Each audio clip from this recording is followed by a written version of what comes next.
Hey everyone, I'm Olivia Thompson. I blink my eyes open, the harsh fluorescent lights stinging my retinas. Everything's blurry. Where am I? What happened? I try to move, but my body feels impossibly heavy, like it's made of lead. She's awake. Doctor, come quick. A voice calls out, and suddenly the room fills with activity. Faces I don't recognize hover over me, talking quickly. I catch fragmented words from their conversation. Coma, 6 months. Car accident. Wait, what? Olivia, honey, can you hear me? It's my mom's voice, but something about it feels off, like guilt is wrapped around each word. Mom? I croak, my voice rough and raspy from disuse. What's going on? You've been in a coma, sweetie. There was an accident, my dad adds, his voice strained and unfamiliar. As the fog in my mind slowly starts to clear, questions flood in. Where's Ethan? And Amber? A thick silence falls over the room, suffocating. The doctor clears his throat. Let's focus on you right now, Olivia. How are you feeling?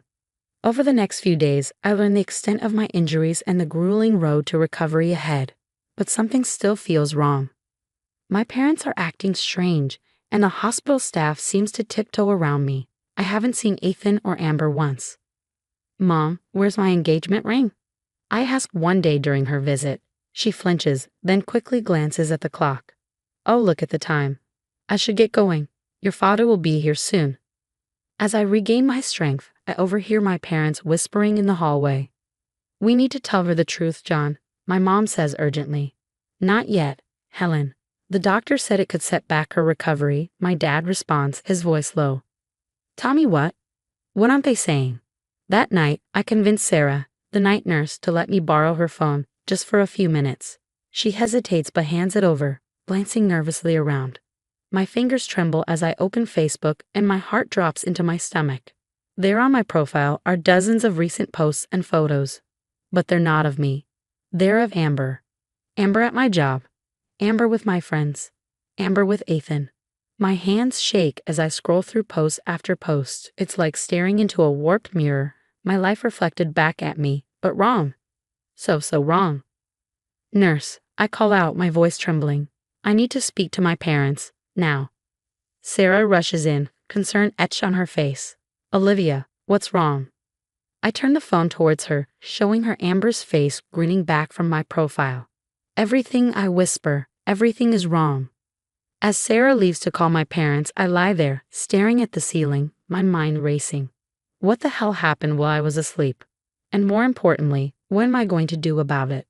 The door creaks open and my parents walk in, guilt etched deep into their faces. It's time for answers, and I'm not letting them leave until I get them. Start talking, I demand, my voice steadier than I feel. What's going on with Amber? Where's Ethan? And don't you dare lie to me. The silence is thick and uncomfortable. My mom opens her mouth, then closes it again, her eyes darting nervously to my dad. I'm going home, I declare, struggling to zip my bag with my still weak hands. Honey, maybe that's not the best idea right now, Mom says softly, exchanging a worried glance with Dad. Why not? It's my apartment, isn't it? The silence that follows feels deafening. Isn't it? I repeat, more forcefully this time. My dad sighs deeply. Olivia, there's something we need to tell you. But I don't wait to hear the rest. I'm already out the door, hailing a cab. My parents trail behind, protesting weakly, but I don't care. The ride home is tense, filled with their vague warnings and my cold, stony silence.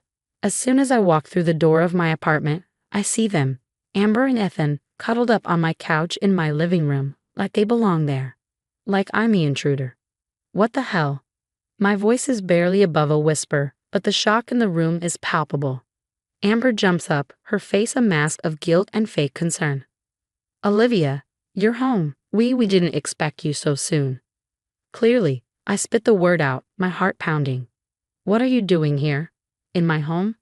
With my fiancé? Ethan stands, looking everywhere, but Liv, I can explain, Ethan says, his voice wavering. Oh, this should be good. I snarl, my initial shock quickly morphing into rage. Explain how you're cuddling with my sister in our home. Amber steps forward, her hands raised in a placating gesture. Olivia, please, we were just trying to keep your life intact while you were away. I laughed bitterly. I was in a coma, Amber, not on vacation.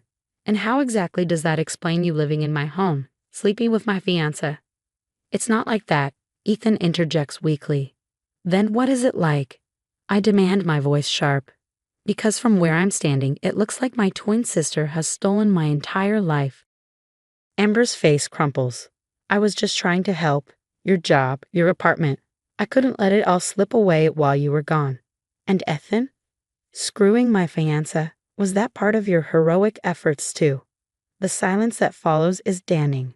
Ethan's face turns pale and Amber looks like she might be sick. How long?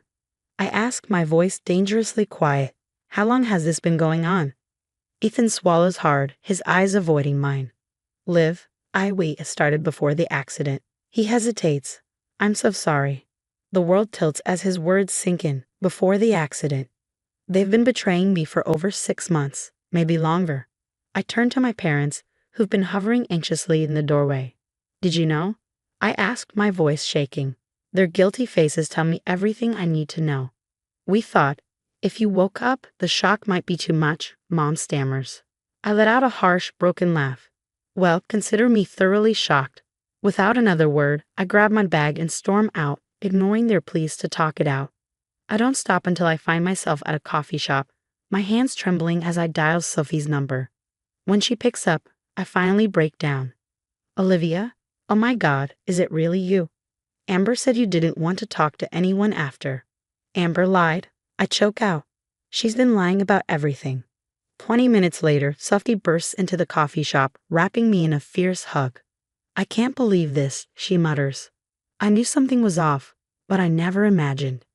As I pour out the whole sordid story, her face cycles through shock, anger, and finally, determination. I take a deep breath, staring at my phone. It's time to start reclaiming my life, I say. I dial HR at my company, steeling myself for the conversation ahead. Hello, this is Olivia Thompson. I need to discuss my employment status. There's a long pause. I'm sorry, but Olivia Thompson is currently employed and performing excellently. Is this some kind of joke? My heart sinks. No, it's not a joke. I'm the real Olivia Thompson. I've been in a coma for 6 months, and my twin sister has been impersonating me. Another pause. I think you should speak with Mr. Jenkins. Half an hour later, I sit across from my former boss, watching his face cycle through disbelief, shock, and finally, understanding. Good God, Olivia, I don't even know what to say. Tell me about it, I mutter. Can you help me? I need my job back. My life back. Mr. Jenkins sighs, rubbing his temples. I want to help Olivia, but legally, this is a nightmare. Amber's been working as you, signing contracts, making decisions. It's not as simple as just swapping you back in. I leave his office with a vague promise of support but a growing realization. I need legal help. That's how I find myself sitting in the office of Rachel Chen, an employment lawyer with a no-nonsense attitude. Identity theft, fraud, potential embezzlement, Rachel lists, scribbling notes. We've got a case, Olivia, but it won't be easy. We need evidence. Lots of it. I nod, determination settling in.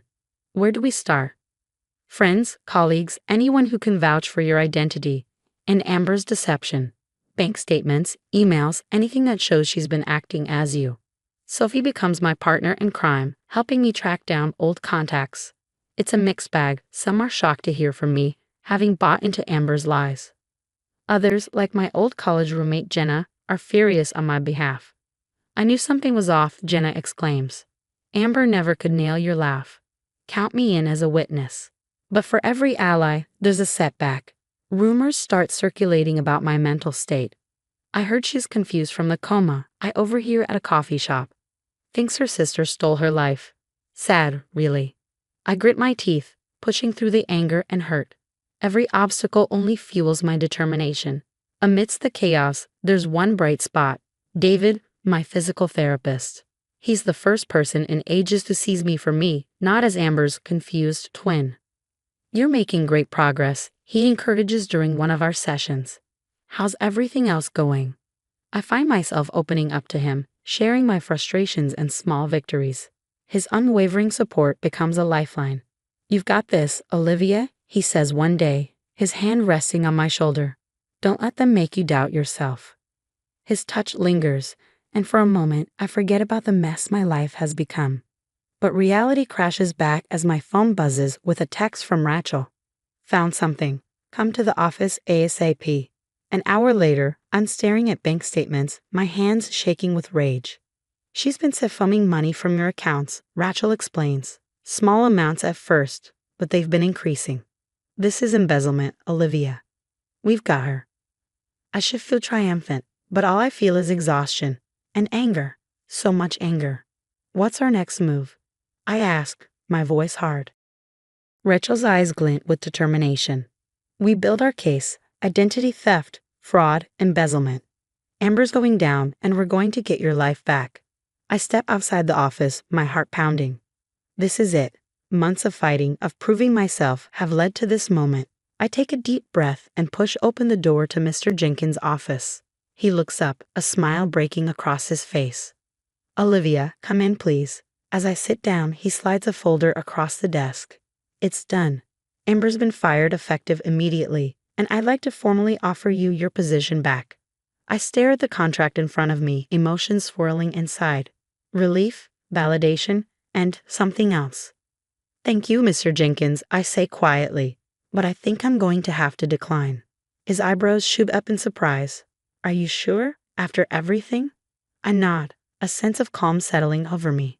I am. I'm starting my own firm. This whole experience has shown me what I'm capable of. I want to build something of my own. He leans back, a proud smile crossing his face. Well, I can't say I'm not disappointed, but I understand. You're going to do great things, Olivia. As I leave the office, my phone rings. It's Rachel. Olivia, it's happening. They're arresting Amber right now. I rush to the precinct, arriving just in time to see Amber being led out in handcuffs. Our eyes meet, and for a moment, I see a flicker of the sister I once knew. But then it's gone, replaced by cold defiance. The next few weeks are a whirlwind. The investigation reveals Ethan's complicity in the fraud, leading to his arrest as well. My parents try to reach out, leaving tearful voicemails, sending pleading texts. Olivia, please, we're so sorry. We thought we were protecting you. I delete the messages. Maybe one day I'll be ready to hear them out. But not now. Instead, I focus on the people who stood by me. Sophie, who has been my rock through it all, and David, whose steady support has turned into something more. Months pass, and my new firm is taking off. I've just landed our biggest client yet. Later that night, as David and I walk hand in hand under the stars, I reflect on my journey. I've lost so much: my old life, my family, the future I thought I wanted. But I've gained something far more valuable, a life that's truly my own. As we walk into our future together, I realize that sometimes the worst betrayal can lead to the best rebirth. I lost my old life, but I've built a new one that's all mine, and no one can take it away from me. Now I've got a question for you. If you were in Olivia's shoes, could you ever forgive your twin sister and parents for their betrayal?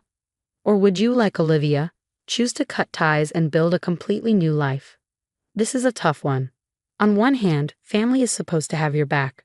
On the other, what Amber and her parents did was a massive breach of trust. Drop your thoughts in the comments below. I'm really curious to hear where you stand on this. And hey, if you enjoyed this wild ride, hit that like button.